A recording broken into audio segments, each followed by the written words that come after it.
Kufika katika eneo la mwalo wa Mswahili ulioko Mwanza, ambapo tumekuta watu wanafanya shughuli mbalimbali za kibiashara za uvuvi, ya mazao ya uvuvi.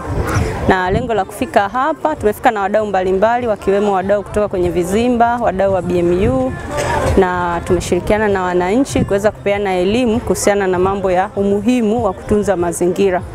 Lakini katika kutambua umuhimu wa kutunza mazingira, tumeweza kufanya usafi wa pamoja katika eneo la mwalo, kuokota uchafu na pia kuweza kuchambua, na tumeweza kuwaelezea madhara ya takataka hizo zikiingia katika maji ya ziwa. Tukitambua kwamba ziwani kuna mazao mbalimbali, kuna viumbe mbalimbali, tuna samaki na mazao mengine ya uvuvi ambayo yanatoka ziwani na yana mchango mkubwa katika uchumi wa wananchi moja moja, lakini pia na wajamii kwa ujumla. Kwa hiyo tunatambua kwamba kwa kuwaelewesha umuhimu wa kutunza mazingira, kutambua taka mbalimbali, watahamasika na watakuwa mabalozi katika kusafisha mazingira, lakini pia kuwafundisha wengine kwamba watunze mazingira. Vile vile tumeweza pia kutoa elimu ya namna ya kutambua ubora wa maji katika ziwa Victoria. Mathalani tumewafundisha jinsi ya kupima maji, kutambua hali joto ya maji, kutambua kiwango cha oksijeni, kutambua viinilishe kwenye maji kama phosphate na nitrite, lakini pia kutambua kina cha maji kinavyoweza kubadilika zile viinilishe mbalimbali kadri kina kinavyoongezeka. Na kwa kufanya hivyo tumeweza pia kuwafundisha jinsi ya kutumia vile vifaa vya kupima hayo maji.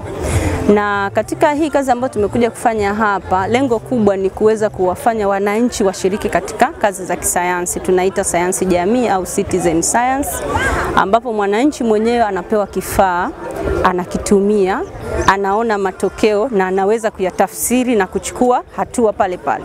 Kwamba labda nimeona hali joto iko hivi, hii inamaanisha kitu gani na mimi nifanye nini? Kupitia hii project ambao wametupa vifaa wanaita citizen science, ina maana ni sisi wenyewe, badala ya wao kuja kututembelea wakatupimia wakasubiri watupe majibu wao, wametupa vifaa na kutuelekeza tupime sisi wenyewe tupate majibu. Na uzuri wa ile application ni kwamba inatoa na solution ni kwamba tufanye nini, kama maji yamefikia hivi ni salama au sio salama, tuchukue hatua zipi. Kwa hiyo kwa sisi wadau wa vizimba itatusaidia sana. Kwa maana tutakuwa tuna uwezo wa kujua nini tatizo, kama kuna tatizo lote limetokea, au hata bila tatizo kujua kwamba kwa hali ya maji ilivyo sasa hivi ni salama au kuna hatua tuchukue.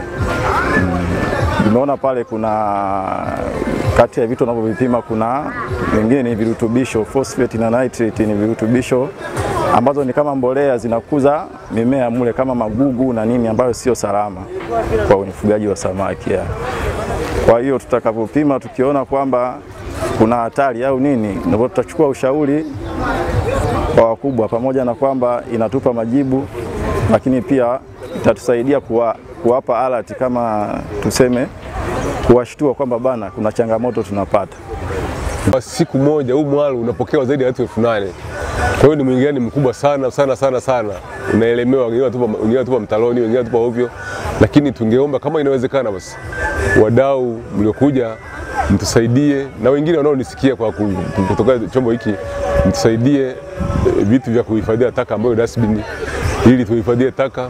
Lakini si hivyo tu, pia hapa sisi ni wavuvi ambao tunachakata dagaa, tunaanika dagaa. Mazingira yenyewe si rafiki sana, lakini kama mngetuwezesha angalau tukapatiwa chanja za kuanika dagaa, itakuwa jambo la msingi sana, kwa sababu akina mama wanaanika dagaa katika mazingira ambayo sio rafiki.